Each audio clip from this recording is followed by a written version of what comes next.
بسم الله الرحمن الرحيم والصلاة والسلام على سيد المرسلين وعلى آله وأصحابه أجمعين أما بعد وعن عبد الله بن عمرو بن العاص رضي الله تعالى عنهما أن النبي صلى الله عليه وسلم تلا قول الله تعالى في إبراهيم رب إنهن أضلن كثيرا من الناس فمن تبعني فإنه مني وقال عيسى إن تعذبهم فإنهم عبادك فرفع يديه فقال اللهم أمتي أمتي وبكى فقال الله تعالى يا جبرائيل اذهب إلى محمد وربك أعلم فسله ما يبكيه فأتاه جبرائيل فسأله فأخبره رسول الله صلى الله عليه وسلم بما قال فقال الله لجبريل اذهب إلى محمد صلى الله عليه وسلم فقل إنا سنرضيك في أمتك ولا نسوءك رواه Muslim. Abdullah ibn Amr ibn al-As radiyallahu ta'ala anhuma narrated that Rasulullah sallallahu alayhi wasallam recited this sentence of Ibrahim alayhi salatu wasalam from the Quran, from Surah Ibrahim. Ibrahim alayhi salatu wasalam says that, O my Rabb, these idols had led many people astray. So whoever obeys me, he is from me. And Isa alayhi salatu wasalam said, and Quran Majid has quoted him saying that, O Allah, if you punish them, they are your servants. And then Rasulullah sallallahu alayhi wasallam lifted his hands. And Nabi sallallahu alayhi wasallam said that, O Allah, my ummat, my ummat. And he started crying. Allah subhanahu wa ta'ala said to Jibreel alayhi salatu wasalam that, go to Muhammad sallallahu alayhi wasallam. And your Rabb knows everything. But ask him, what is making him cry? So Jibreel alayhi salatu wasalam came to Rasulullah sallallahu alayhi wasallam. He asked him, Nabi sallallahu alayhi wasallam informed him everything. So Allah subhanahu wa ta'ala said to Jibreel alayhi salatu wasalam that go to him again. Go to Muhammad sallallahu alayhi wasallam and tell him that we will please you about your ummat and we will not leave you in sadness. We will not sadden you. We will make you happy and we will not leave you into grief or into worry and anxiety about your ummat. Abdullah ibn Amr radiyallahu ta'ala anhu, he's from those Sahaba, into the times of Sahaba. It was known, they used to say that Abadila. Abdullah is singular and Abadila is plural. Abdullah ibn Umar, Abdullah ibn Abbas, Abdullah ibn Zubair and Abdullah ibn Amr. These four, they were same aged. So, if they used to say that Abadila yakrahu, that Abadila, they don't like it. Their fatwa is this. So when they used to say Abadila, means these four Abdullah. Abdullah ibn Umar, Abdullah ibn Abbas, Abdullah ibn Zubair, and Abdullah ibn Amr ibn al-As. We were talking about into the Shama'il that Rasulullah sallallahu alayhi wasallam asked Sahaba that should I not inform you from the greatest of the greatest sins? Sahaba said, why not? Rasul sallallahu informed, Nabi sallallahu said that first to commit shirk with Allah subhanahu wa ta'ala. Second, to disobey parents. And third, to lie. When it comes to disobey parents, we shared many times, Abdullah ibn Amr, both, this incident I am sharing again because it gives us lessons to the both parties, to the parents also and to the children also. To the parents also and to the children also. Abdullah ibn Amr, he was very heavily committed to ibadat. So his father, Amr ibn al-As radiyallahu ta'ala. And Amr ibn al-As radiyallahu ta'ala, he was known as Dahiyatun min Duha'il Arab, one of the most intelligent Arabs. Hazrat Muawiyah radiyallahu ta'ala, Hazrat Mughira ibn Shu'bah radiyallahu ta'ala, Hazrat Amr ibn al-As radiyallahu ta'ala, sometimes Hazrat Khalid radiyallahu ta'ala. They were very, they were brains of Arab. They were very wise people. Even when they were onto the opposite side also, they were known into the time of Jahiliyyah that they are very intelligent. Amr ibn al-As radiyallahu ta'ala. And, whenever we talk, we always share that again, even today also, this whole humanity, their thinking is being shaped, their lives are being shaped, their styles are being shaped. May Allah subhanahu wa ta'ala protect us. Just now, Surah Al-Rahman was recited. Individually, everybody faces problems. Individually, I will come back to parents. Individually, everybody faces problems. But when we look at the history, sometimes the whole ummah also faces problems.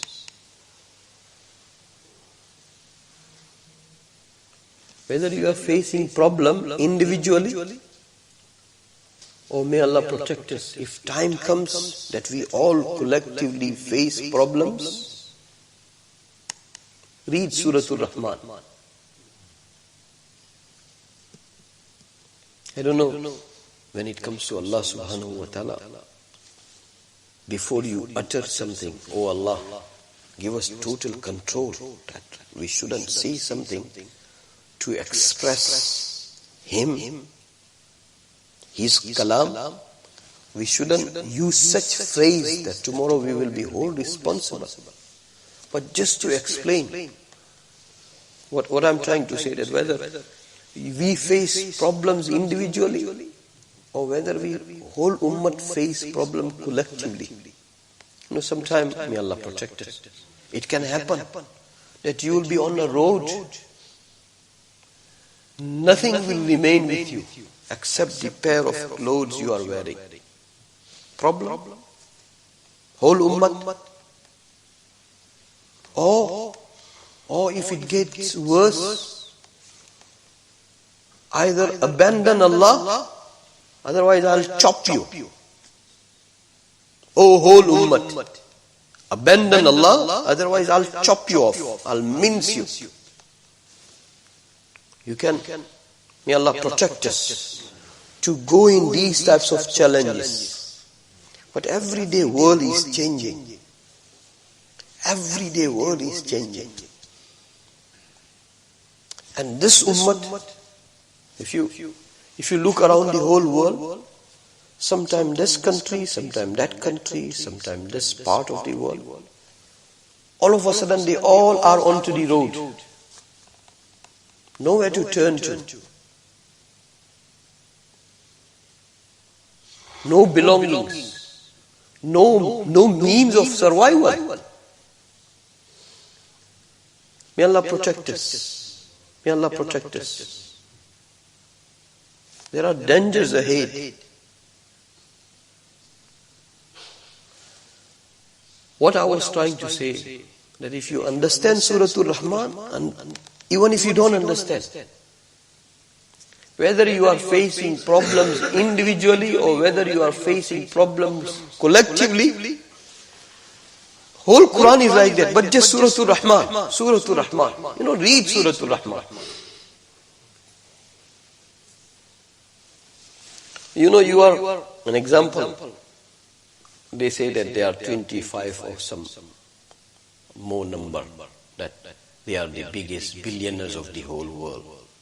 So if you are in one of them's company, and he say, okay, I give you villa, on this island also, and I give you property in this country also, and I give you so much of finance in this account also, in that account also. He keep, and he's such a person that for him it will be nothing. So when he says to you, what do you say? Hey, are you joking? Sometimes you won't believe. And it will be an excitement. It will be a shock. So you say, are you joking? You'll say, are you joking? Allah in Surah Al-Rahman, that is what I was asking Allah subhanahu wa ta'ala. I shouldn't express anything that tomorrow we will be whole responsible. But if you are in problem, and I'm saying everybody faces problem, pious and non-pious, righteous and non-righteous, Muslims and non-Muslims. But when it comes to this ummah has experience, and that history tells us that many times it happens, such phrases comes, that this ummah faces problems collectively also. May Allah protect us. I am saying, and again, may Allah save us from the problems. But whether you are in dilemma, problems, challenges, collectively or individually, if you recite Surah Al-Rahman, Allah had made mention of so many favors. As if, Allah Ta'ala is having fun with you. Allah subhanahu wa ta'ala is having oh Allah protect me. I'm trying to explain it to you, otherwise, when it comes to Allah subhanahu wa ta'ala, we should be, our vocabulary should be very careful. Our expression should be very careful. But just to make you, Surah Al-Rahman, Rahman is having fun with his servants. Wallahi. Favors after favors. As if even if you have a problem individually or collectively, you read Surah Al-Rahman and you say to Allah, Allah Ta'ala, are you joking? Allah will not joke with you. Allah will not say for nothing. Allah has made mention of so many favors. O Ummati, whether you are into challenges individually or whether you will fall into problems collectively, if you will recite Surah Al-Rahman with firm conviction, whether you will be on road, your citizenship will be stripped, your house will be taken, your belongings will be taken, or you are in even more severe dilemma than that. Keep reciting Surah Al-Rahman, your pain will go down. Allah is numbing your pain. Allah Ta'ala is consoling you. Allah Ta'ala is having good time with you. Allah Ta'ala is having fun with you. Oh Allah, forgive me if I am trying to say something which I should not be uttering. May Allah subhanahu wa ta'ala, may Allah remember this. Remember till we die that whether you are in difficulties individually or whether you come into difficulty collectively. And forecast is very bad. If you go through the forecast of Quran and Sunnah, it's very bad. Tasting times are ahead when it comes to our deed, when it comes to our iman, when it comes to our obedience of Quran and Sunnah in its totality. Tasting times are ahead, and it's going to get worse. وَأَشَدُّ مِنْهُ سَيَكُونُ. I am not saying. Rasulullah said that it will get more and more severe. And if you listen to Nabi, you will not remain fast asleep. And if you do not listen to Nabi, arrangements are such that they will make you drown into negligence more and more and more.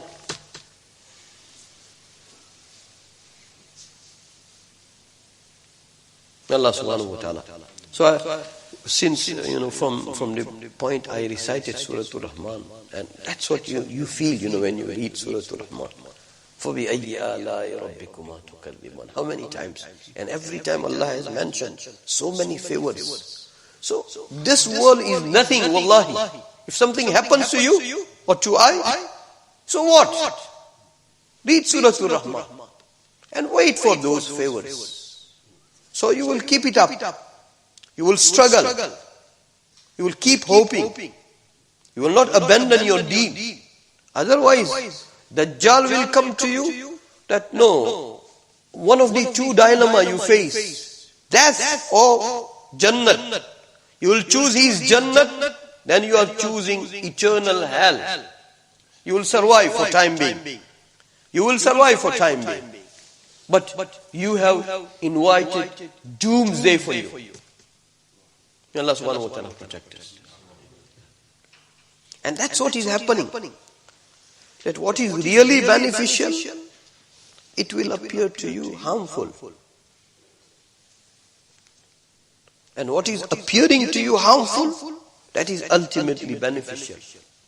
And again, we don't ask for trouble, O Allah. We ask ease. We ask afiyat. We don't ask for trials.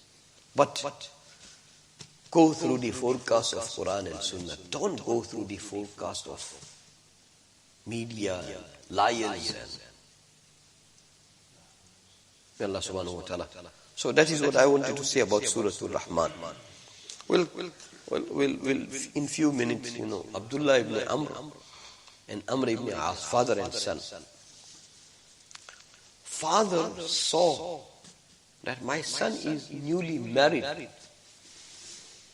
And I don't see into the new couple, the excitement, time to spend together, etc., etc.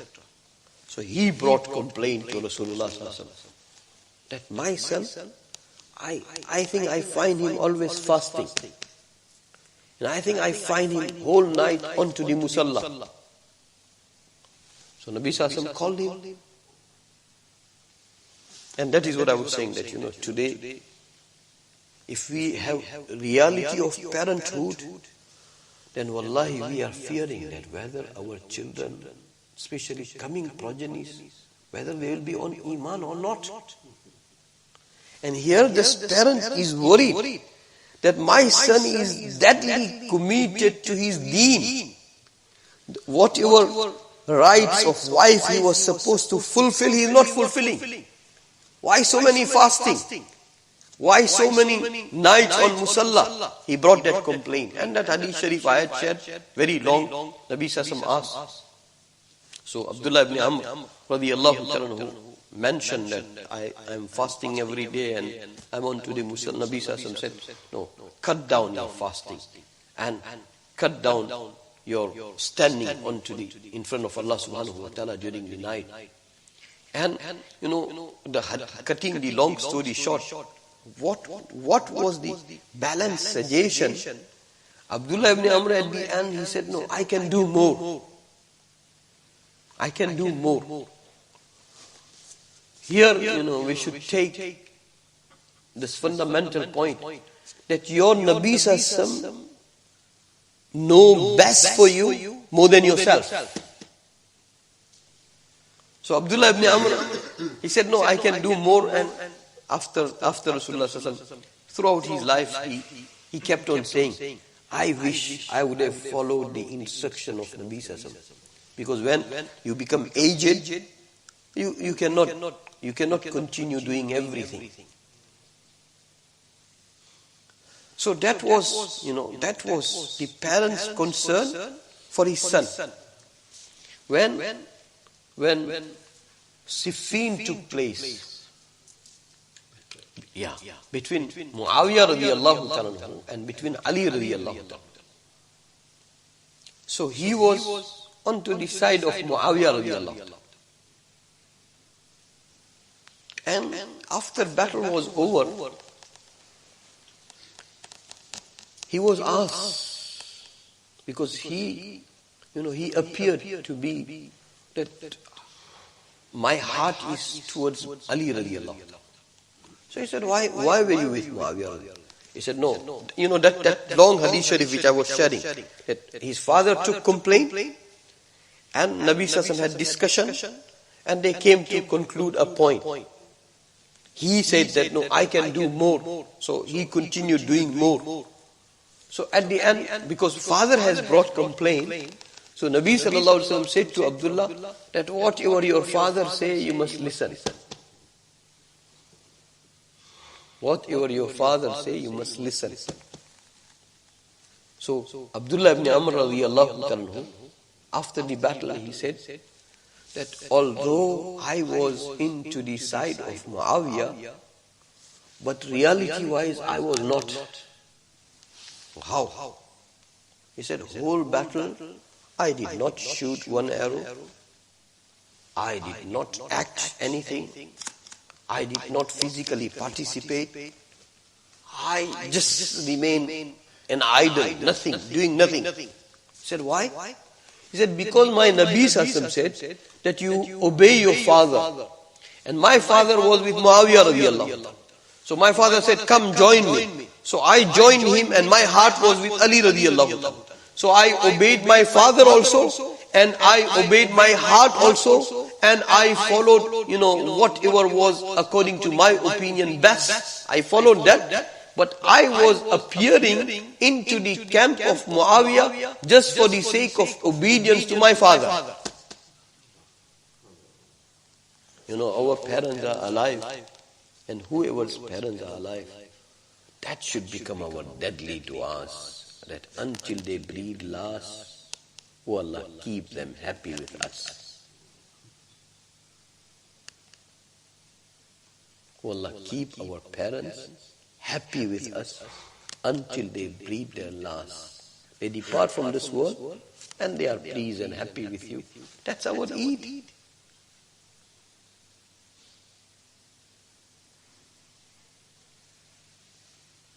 We're not talking to the young generation here. Otherwise, today we go to our homes.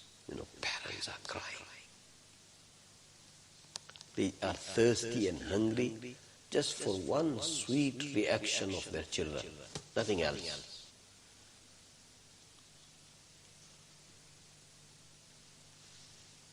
May Allah subhanahu wa ta'ala give us correct understanding of the deen. So remember that what has been said about Surah Al-Rahman and this hadith sharif I read, inshallah. We'll talk a little bit tomorrow. Bismillahir Rahmanir Rahim. يا أول الأولين يا آخر الآخرين يا راحم المساكين يا ذا القوة المتين يا ذا المن فلا يمن عليك يا ذا الطول يا ذا الجلال والإكرام لا إله إلا أنت زهر الللاجئين وجار المستجيرين ومأمن الخائفين يا مأمن الخائفين إن كنت كتبتنا عندك في الكتاب أشقياء فامحو عنا اسم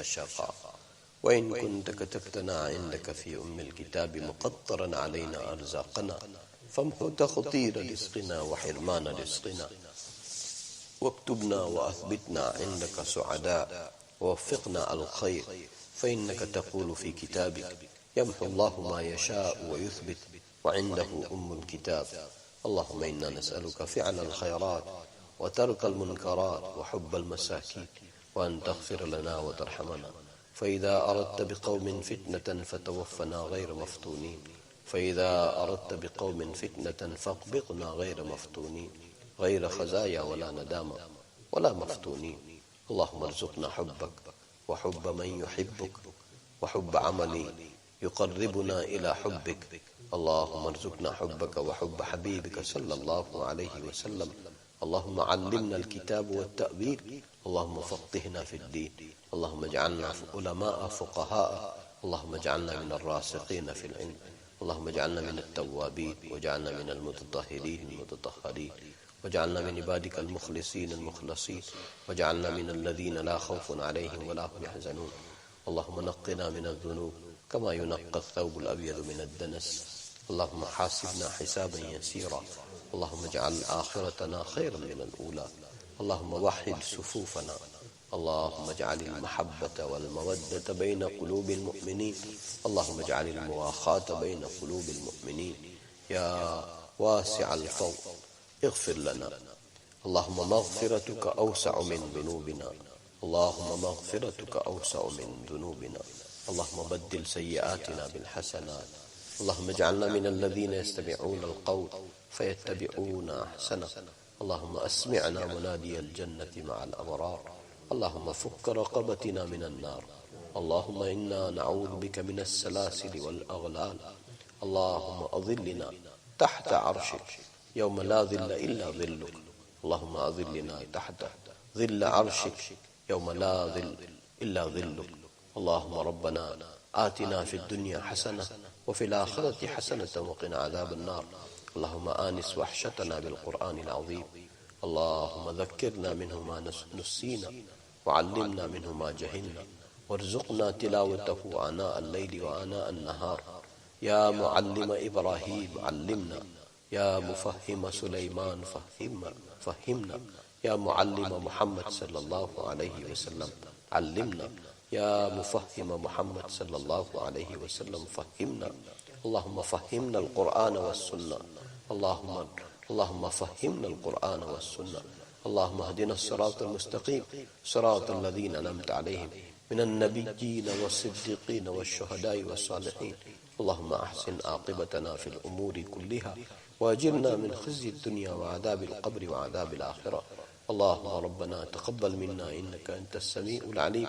وصلى الله تعالى على خير خلقه سيدنا وحبيبنا ومولانا محمد وعلى آله وأصحابه أجمعين برحمته.